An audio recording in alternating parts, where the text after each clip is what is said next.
Sardus, a Taoiseach William Falcha, a Corrib and Righteous, we Jobana Nua, Dundalgan, agus Conti and Lou. Sin scéal mai tá mé ará go bhfuil Falcha ro ar thula tú sin, diggin tú sin. Right, sin go mai, maith fearr. Anyway. Please proceed, Deputy. Time is of the essence.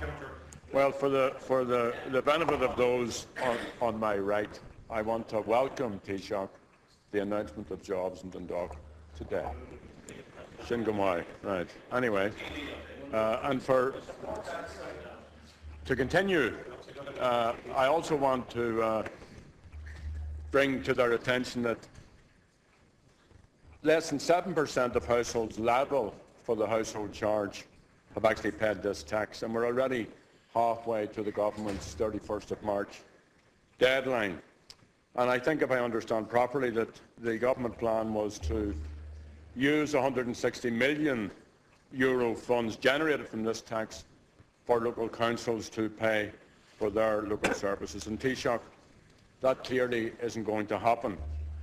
Agus díte go trom ar cóide timpeall an Stoich na áthú siúd atá gceannaimh iarracht ar billa léithúil a héic. So sílam gur dhearna sibse man cóg. It's low and middle income earners who are bearing the brunt of austerity, whether it's people struggling with mortgages, the increases in VAT, increases in excise, increases in motor tax, universal social charge. These are all taxes which are hitting the poorest people the hardest. So, Taoiseach, I would like to ask you to accept that this unfair tax, it's a flat tax, it's destined to fall, and to start looking ahead and working on to get ahead of the curve on this issue.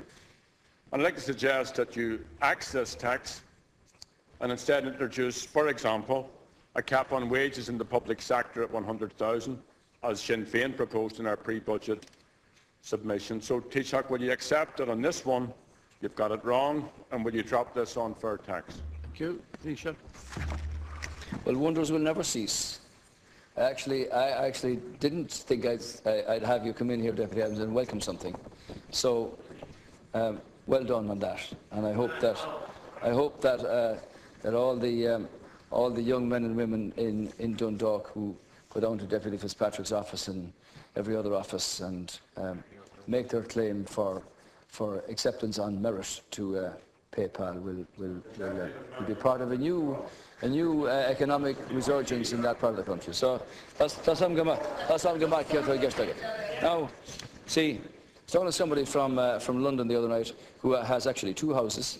They pay £172 sterling a month for one house and £280 per month for another. You and of which you're the party leader, the average house in Northern Ireland pays £1,259 sterling in respect of household charges. Now, I accept that a flat tax is not the way forward here, and that's why this is but a temporary measure, in that the Minister has asked for an expert report here in respect of the process of best practice, whether it be residential property or valuation on the site. And when that comes back, obviously government will consider that range of options and decide what is equitable and what is payable, because clearly there are differences in the scale of houses and in the location and all of that. This is a charge of €100, €2 per week. This is temporary, and obviously that money, as you know, is used for the usual services of lighting and footpaths and services to people like libraries and so on. So, you know, when you say repeatedly that you are the one party on the entire island of Ireland, perhaps you might indicate to me how it is that your own members are quite willing to accept a charge of £1,259 sterling in Northern Ireland, and you complain bitterly about the €2 levy charge here per week. Well, Taoiseach, Deputy Adams. I'm always bemused sometimes by your answers, and it's because of the way you string them together. First of all, this is a flat tax. I'm sure you know that. flat taxes are unfair. The second thing is that less than 7% of the households who are liable for it have paid. So, you know, you've a month to try and get this to some sense. Now, these are people who can't pay. It isn't that, you know, that they have the money, that they have two houses, that they have all of it. They can't pay. So, you know, I've asked you, I invited you, and you avoided the question once again, to accept that this is a mistake and to find some other way of raising this money. And I made a suggestion to you. And of course, you ignored the suggestion.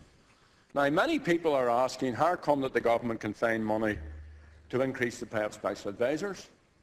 How come you pay attendance money to so-called super junior ministers, 17,000 to attend cabinet meetings when it should be a privilege to serve on a cabinet?